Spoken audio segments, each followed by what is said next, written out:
के लोग जो PMAY प्रधानमंत्री आवास योजना के लिए एलिजिबल हैं और उनके पास ज़मीन नहीं है, उन्हें सरकारी ज़मीन मुहैया कराई जाएगी 5 मरला। 8,000 ऐसे लोग होंगे और विशेष रूप से बकरवाल लोग हैं जिनके पास ज़मीन नहीं है।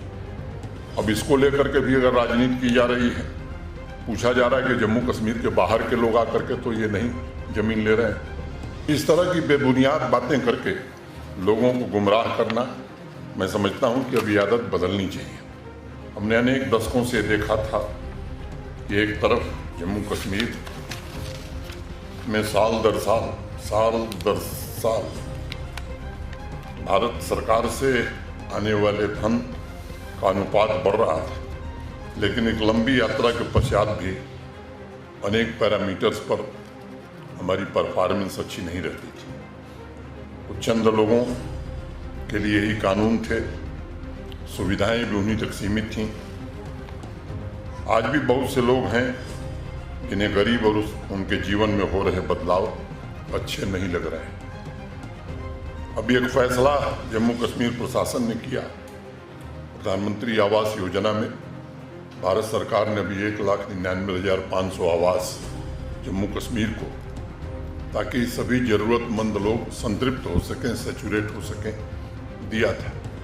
मेरे पास व्यक्तिगत रूप से कई लोग मिलने आए और उन्होंने कहा कि साहब हमारा नाम तो है, हम एलिजिबल तो हैं प्रधानमंत्री आवास योजना के लिए, लेकिन हमारे पास ज़मीन नहीं है और इसलिए पात्रता होते हुए भी, एलिजिबिलिटी होते हुए भी हमारा घर नहीं बन सकेगा। इसको ध्यान में रखते हुए एक फैसला हुआ कि ऐसे लोग जो PMAY प्रधानमंत्री आवास योजना के लिए एलिजिबल हैं और उनके पास ज़मीन नहीं है, उन्हें सरकारी ज़मीन मुहैया कराई जाएगी 5 मरला। यह फैसला हुआ। मैं 2,711 लोगों को ज़मीन दी गई है। उसके ठीक 2 दिन बाद एक ट्राइबल फेस्टिवल का आयोजन हुआ था श्रीनगर में। 15-16 राज्यों के हमारे ट्राइबल भाई बहन आए थे। 2 दिन का कार्यक्रम था, मैं उस कार्यक्रम में गया था। हमारे जो सेक्रेटरी हैं यहीं बैठे हैं, डॉक्टर शाहिद इकबाल चौधरी, उनसे मैं बात कर रहा था। मैंने उनसे पूछा तो उन्होंने कहा कि लगभग 47-48 हज़ार आवास शेड्यूल कास्ट और शेड्यूल ट्राइब भाई बहनों के लिए आए हैं। उसमें से मोटा मोटी 40,000 के आसपास, मैं सही कह रहा हूँ, ये ट्राइबल भाइयों के लिए। तो मैं इनसे समझने की कोशिश कर रहा था कि इसमें कितने ऐसे लोग होंगे जिनके पास अपनी ज़मीन नहीं होगी। तो जो आंकड़ा इन्होंने बताया, इन्होंने कहा कि 8,000 ऐसे लोग होंगे और विशेष रूप से बकरवाल लोग हैं जिनके पास ज़मीन नहीं है। अब इसको लेकर के भी अगर राजनीति की जा रही है, पूछा जा रहा है कि जम्मू कश्मीर के बाहर के लोग आकर के तो ये नहीं ज़मीन ले रहे हैं। आप लोग यहाँ हैं, सब लोग प्रशासन से जुड़े हुए हैं, DC साहिबा भी हैं। प्रधानमंत्री आवास योजना में जितने भी एलिजिबल कैंडिडेट हैं बारामूला में, क्या एक भी आदमी बाहर का है कोई?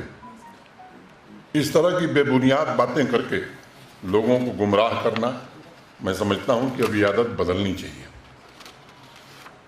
जिन लोगों ने दशकों से अपने रसूख के बल पर न सिर्फ सरकारी ज़मीन पर अपने चहेतों का कब्जा कराया, बल्कि उनके आलीशान महल भी खड़ा कराने में भरपूर मदद की, उनको ये हक नहीं है कि गरीबों के अगर घर बन रहे हैं तो उस पर वो व्यंग करें और उसमें अड़चन पैदा करें। अवाम के बीच इतनी बड़ी असमानता जिन लोगों ने पैदा की, हजारों ऐसे परिवार थे जिनके पास ज़मीन नहीं थी, न सिर पर छत थी, और दूसरी तरफ गैर कानूनी ढंग से, इलीगल तौर से सरकारी ज़मीनों पर, लाखों कैनाल ज़मीनों पर कब्जा करके कुछ चंद लोगों ने अपने महल बनाए, और वो भी अपने पैसे से नहीं। उसकी कहानी में मैं नहीं जाना चाहता। एक बात मैं कहना चाहता हूँ कि वक्त बदल गया है।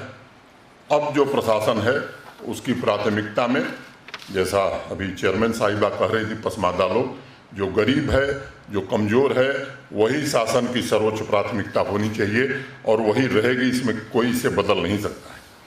चंद दिन पहले जब ये फैसला किया गया था तो अनेक बेघर लोग, सबका सपना है कि हमारी छत हो, अपनी छत हो, और इस संकल्प को हमें पूरा करना है। और मैंने पहले भी कहा कि गरीबों का हक संसाधन पर पहला होगा, और जिन लोगों के पास भी घर नहीं है उन्हें निश्चित रूप से घर मिले, ये हम सब कोशिश करेंगे। 2021 में माइग्रेटरी सर्वे के दौरान बारामूला में भी 114 आदिवासी परिवार ऐसे हैं जिनके पास जमीन नहीं है। अब उनको प्रधानमंत्री आवास योजना में ट्राइबल प्लान में अगर घर मिलेगा तो वो सरकारी भूमि नहीं दी जाएगी तो बेचारे घर नहीं बना सकते। और मैं आज यहाँ कहना चाहता हूँ कि ऐसे लोगों को जरूर जमीन दी जाएगी, निश्चित रूप से उपलब्ध कराई जाएगी। इसमें ये कदम पीछे हटने वाला नहीं है। अब कुछ खास लोगों के लिए प्रशासन चले, मैं समझता हूँ इसकी आवश्यकता नहीं है। जम्मू कश्मीर के आम नागरिक की हर बात सुनी जाएगी। जम्मू कश्मीर के आम नागरिक और आवाम की तकलीफ दूर हो, इसकी हर कोशिश की जाएगी। लेकिन कुछ चंद लोगों के हितों में जम्मू कश्मीर प्रशासन काम करे। अब ये दिन बदल गए हैं और मुझे लगता है ये बात हवा के बदलते रुख को सबको समय के अनुसार समझ लेना चाहिए। आज इस जलसे में मौजूद मेरे साथी इस बात के गवाह हैं कि लंबे समय तक आम आदमी की आकांक्षाओं को दबाकर रखने की कोशिश की गई। दशकों तक आम आदमी को अधिकार देने की बात तो दूर, उनका जो हक था उसे मिलने में भी अनेक प्रकार की कठिनाइयाँ होती थी। एक जादुई, एक जुदाई का वो लम्हा कि जो मरता ही नहीं, एक जुदाई का वो लम्हा कि जो मरता ही नहीं। लोग कहते थे सब वक्त गुजर जाते हैं, शाम तक सुबह की नज़रों से उतर जाते हैं। इतने समझौतों पे जीते हैं कि कई लोग मर जाते हैं।